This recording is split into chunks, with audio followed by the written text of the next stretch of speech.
Welcome to this explainer. Today, we're tearing down the romanticized illusion of absolute power. You know, when we think of a supreme leader or the head of some forbidden organization, we usually picture unshakable faith and unquestioned devotion, right?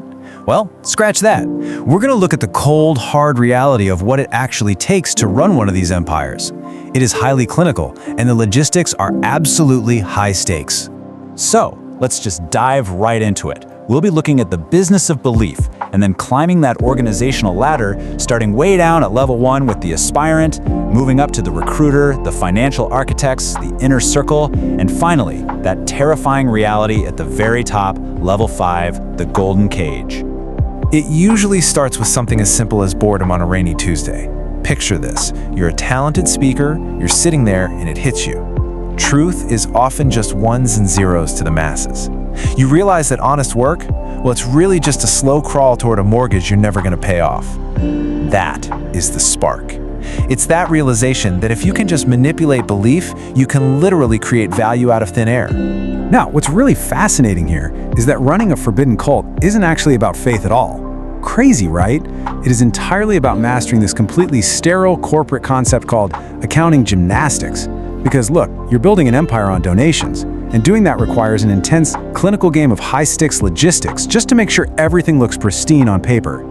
Which brings us to our first section, the business of belief. Let's set the scene, shall we?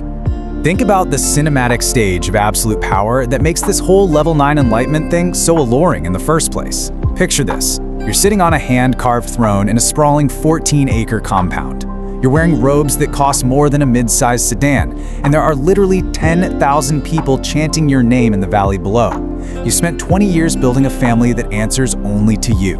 But as you look out at the sunset, the illusion kind of cracks, because that 12-man security detail stationed at the Iron Gates, they aren't there to keep the world out. No, they're there to make sure the Messiah never, ever leaves.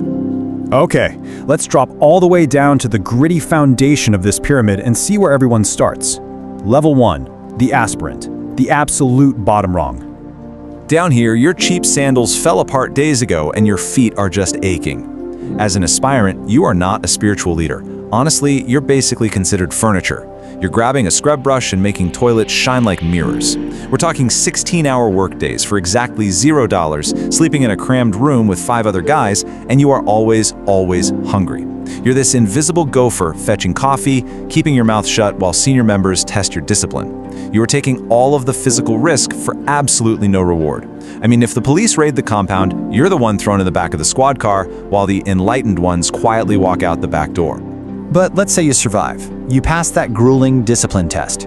Welcome to level 2, the recruiter. This is where you actually start making the money. You finally trade in that scrub brush for a shiny suit or ceremonial robes, and your one and only job is bringing in cash.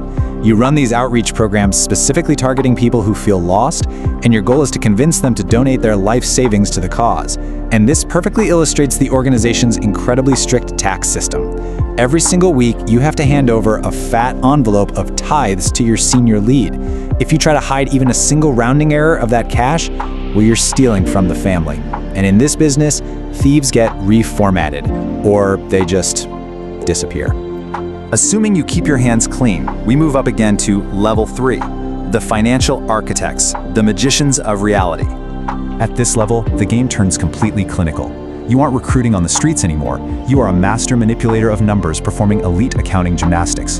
You might be managing front companies, like a real estate trust in Panama or some trucking firm. You're setting up layers of LLCs in places like Wyoming and Delaware just for corporate insulation.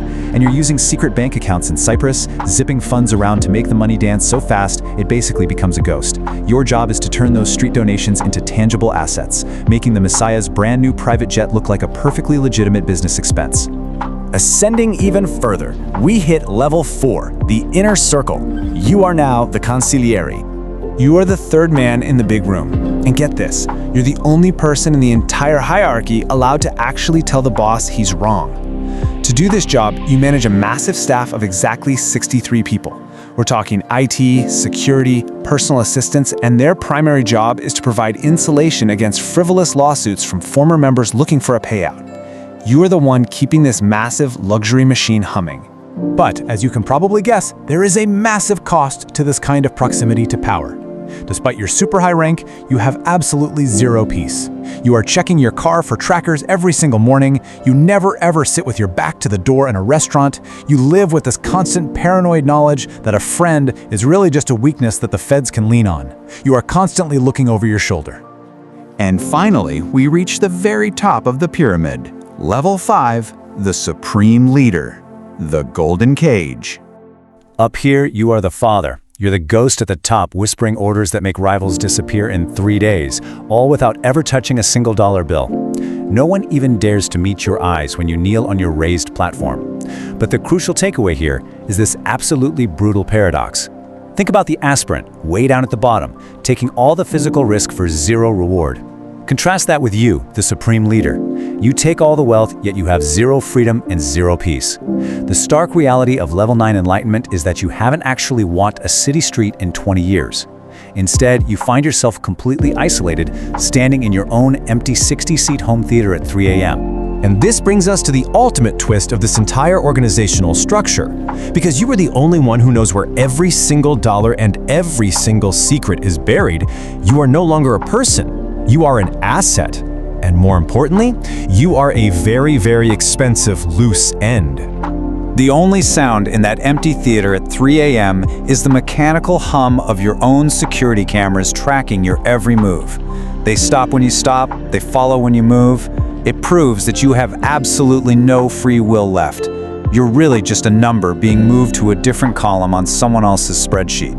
You are a prisoner in a golden cage of your own making. The true cost of extreme power is ultimately your own identity and freedom. So if you were the Supreme Leader, locked inside your own empire, what's the first rounding error you'd buy for your compound? Let us know in the comments below. Thanks so much for joining us for this explainer, and we will catch you next time.